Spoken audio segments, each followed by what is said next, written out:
خوبصورتی ایک نعمت ہے لیکن سب سے خوبصورت آپ کی زبان ہے۔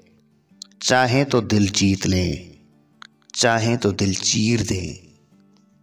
انسان مایوس اور پریشان اس وقت ہوتا ہے جب وہ اپنے رب کو راضی کرنے کے بجائے لوگوں کو راضی کرنے میں لگ جاتا ہے۔ عقل مند وہ نہیں جسے صرف اچھائی اور برائی کی پہچان ہو، بلکہ اصل عقل مند وہ ہے جو اچھائی کی پیروی کرے اور برائی سے اجتناب کرے۔ کوئی شخص کسی کا چراغ نہیں بجھاتا، چراغ کے اندر تیل کی کمی چراغ کو بجھا دیتی ہے۔ خوش رہنے کا سب سے اچھا طریقہ یہ ہے کہ دوسروں کو خوش رکھنے کی کوشش کی جائے۔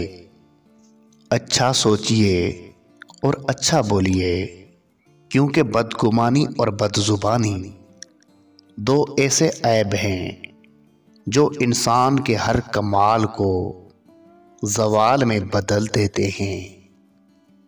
بے شک مشکل وقت بتا کر نہیں آتا، مگر سکھا کر اور سمجھا کر بہت کچھ جاتا ہے۔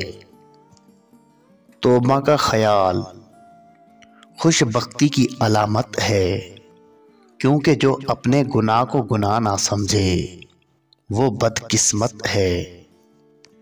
جب فیصلے آسمان سے ہوں تو زمین والوں کی وکالت نہیں چلتی۔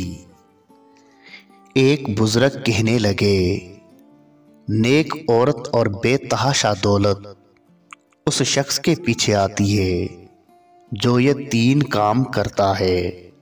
نمبر 1 محنت کرنے سے، نمبر 2 اللہ کی عبادت کرنے سے، اور نمبر 3 نظر جھکا کے چلنے سے۔